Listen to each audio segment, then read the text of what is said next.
बच्चों, आज हम लोग 12th क्लास के फिजिक्स में बहुविकल्प प्रश्नों की सीरीज में आज हम लोग लेक्चर नंबर 3 पढ़ने जा रहे हैं।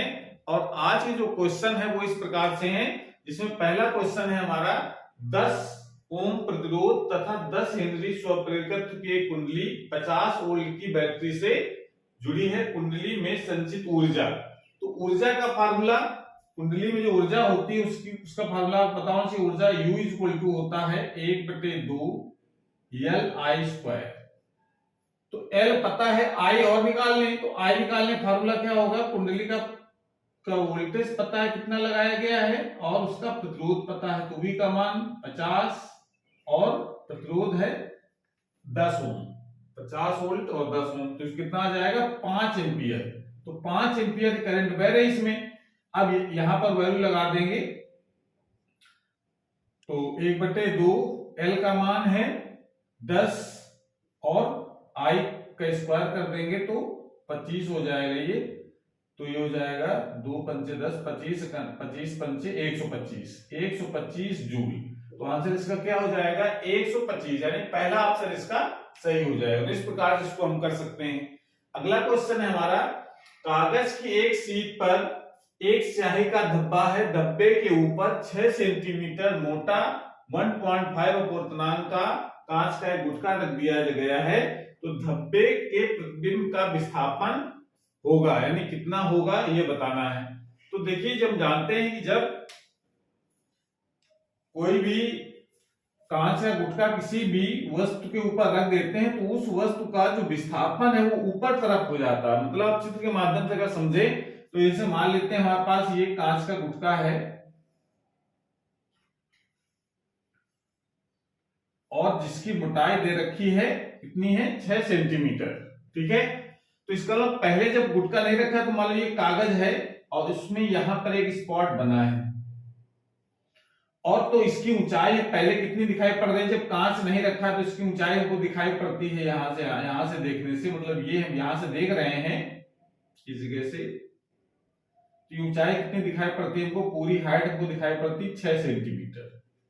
फिर जब गुटका रख देंगे, तो गुटका नहीं रखा तो 6 सेंटीमीटर, और जब गुटका रख देंगे तो ये जो स्पॉट है वो यहां शिफ्ट हो जाता, थोड़ा ऊपर हो जाता है। जैसे अगर बाल्टी में पानी भरा हो तो उसकी जो तली है ऊपर दिखाई पड़ती है, तो वही चीज यहां पर भी है। यहाँ पानी ना होकर के क्या है, कांच गुटका रखा है तो इसमें ऊपर, तो ये जो हाइट है, जो उसकी वास्तविक हाइट कितनी है, ये है h, और ये जो आभासी इसकी ऊंचाई कह सकते हैं वो है h डैश।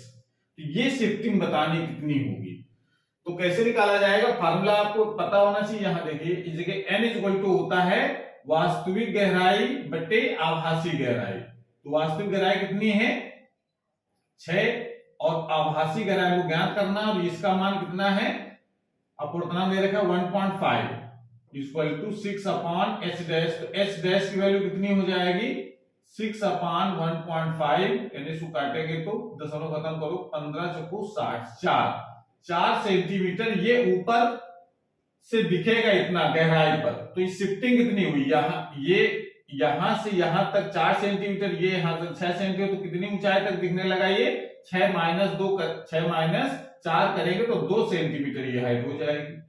क्लियर हुआ, मतलब वास्तविक यानी जो रियल में जो हाइट है वो कितनी है 6 सेंटीमीटर, जो कांच के ऊपर रखने पर कितनी दिखाई पड़ने लगी हमको 4 सेंटीमीटर, तो कितना शिफ्ट हो गया 6 माइनस 4 बराबर 2 सेंटीमीटर। तो 2 सेंटीमीटर पर इसका ऑप्शन सही हो जाएगा। क्लियर हो गया। अगला क्वेश्चन है, दो स्रोत कला संबद्ध होते हैं यदि वे तरंगे उत्पन्न करते हैं। तो कला संबद्ध स्रोत की अगर परिभाषा याद है तो इसका आंसर हो जाएगा, कला संबद्ध स्रोत वे होते हैं जिससे निकलने वाले तरंगों के बीच कलांतर सदैव स्थिर रहता है या नियत रहता है। तो ये इसकी यही कंडीशन है, बाकी सब कंडीशन इसकी बेकार है। समान तरंग, समान वेग, समान आवृत्ति, ये सब बेकार। कौन सा आ जाएगा, नियत कलांतर की, यानी जब नियत कलांतर चेंज ना हो तो ऐसे स्रोतों कला संबद्ध स्रोत कहते हैं। अगला क्वेश्चन है, एक अर्धचालक डिवाइस मतलब युक्ति, ऐसी युक्ति एक बैटरी तथा एक प्रतिरोध के सात श्रेणी क्रम में संयोजित है, जोड़ी गई है। परिपथ में धारा प्राप्त होती है। यदि बैटरी की ध्रुवता उलट दी जाए तो परिपथ की धारा लगभग शून्य हो जाती है। डिवाइस हो सकती है, मतलब ये जो डिवाइस लिखी है नीचे युक्तियां, शुद्ध अर्धचालक है कि पी टाइप अर्धचालक है कि एन टाइप अर्धचालक है कि पीएन संधि डायोड है। तो अगर आपने इसकी थ्योरी अगर पढ़ी होगी तो चाहे वो शुद्ध अर्धचालक हो, पी टाइप अर्धचालक हो, एन टाइप अर्धचालक हो, इसकी बैटरी की पोलैरिटी से कोई लेना देना नहीं, ठीक है ना। चाहे हम बैटरी का कोई भी सिरा किसी भी सिरे से इसके जोड़ दें, उस पर धारा प्रवाहित होनी ही है। लेकिन जो पीएन संधि डायोड है, इसको हम बैटरी से दो प्रकार जोड़ सकते हैं, एक अग्रभनक में, एक उत्क्रमणक में, नहीं फॉरवर्ड बायस और रिवर्स बायस में। तो जो फॉरवर्ड बायस में अगर होगा पीएन संधि डायोड इस सिचुएशन में, तो इसको कहा जाता है पी टाइप और एन टाइप सेमीकंडक्टर। पी तक को पॉजिटिव से, एन को निगेटिव जोड़ेंगे तो करंट फ्लो होगी, यानी इस कंडीशन में कह रहा है कि करंट प्रवाहित होती है। और अगर पोलैरिटी उलट दी जाए, मतलब इधर को इधर माइनस कर दिया जाए और इधर का प्लस कर दिया जाए, तो अब ये क्या होगा, पहले कैसे जोड़ा था हमने, रिवर्स बाय फॉरवर्ड बायस में, अब क्या हो गया रिवर्स बायस में, यानी करंट अब इससे फ्लो नहीं होगी। तो इसका मतलब है कौन सी डिवाइस हो सकती है, बाकी सब डिवाइसें में करंट हो सकती है, चाहे पोलैरिटी बदल दें या ना बदले, लेकिन पीएन संधि डायोड में करंट हमेशा तभी फ्लो होती है जब वो अग्रभनक जुड़ा हो, यानी फॉरवर्ड बायस में होने पी, यानी जो पी टाइप सेमीकंडक्टर है वो पॉजिटिव सीरीज जुड़ा हो, एन टाइप नेगेटिव जुड़ा हो तो करंट फ्लो होगी। अगर पी नेगेटिव जुड़ा है, एन पॉजिटिव जुड़ा है, तो फिर ये रिवर्स बायस होगा, इससे कोई करंट फ्लो नहीं होती है। ये हम लोग डिटेल में पढ़ चुके हैं पीएन संधि डायोड के बारे में। उसके बाद अगला क्वेश्चन इसका आ जाएगा, निम्नलिखित में कौन सी तरंग विद्युत चुंबकीय तरंग है। ये तरंगों के नाम लिखे हैं, उसको बताना है विद्युत चुंबकीय तरंग क्या है। विद्युत चुंबकीय तरंग की विशेषता क्या होती है, परिभाषा होती है, वे तरंगे जिनको चलने के लिए माध्यम की आवश्यकता नहीं होती है, उन तरंगों को हम लोग विद्युत चुंबकीय तरंग कहते हैं। और जिनको चलने की आवश्यकता होती है उन्हें कहते हैं हम लोग यांत्रिक तरंगे। तो इसमें देखो ध्वनि तरंग, ये भी यांत्रिक तरंग होती है, इसके लिए भी हमको माध्यम चाहिए, ठीक है ना।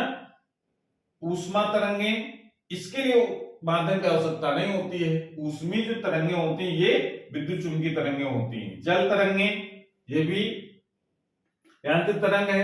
रस्सी उत्पन्न तरंगे, ये भी यांत्रिक तरंग है, ठीक है ना। तो इसका ऑप्शन कौन सही हो जाएगा, ऊष्मा तरंगे, ये विद्युत चुंबकीय तरंग होती है, ठीक हो गया। ध्वनि तरंगों को हम लोग अनुदैर्घ्य तरंग भी कहते हैं, ये अनुदैर्घ्य तरंगे भी होती हैं। लेकिन जल तरंगे जो जल की सतह पर उत्पन्न होती है वो सदैव अनुप्रस्थ होती हैं, और रस्सी उत्पन्न तरंगे भी अनुप्रस्थ होती हैं। लेकिन है ये सब यांत्रिक तरंगे, सिर्फ उसमें ऊष्मी तरंग होती है वो विद्युत चुंबकीय तरंग है। तो इस प्रकार से हम क्वेश्चनों को सॉल्व कर सकते हैं। आज इतना ही, अगली वाली क्लास में हम लोग नए प्रश्नों के साथ आएंगे, तब तक पढ़ाई करते रहिए। Best of luck.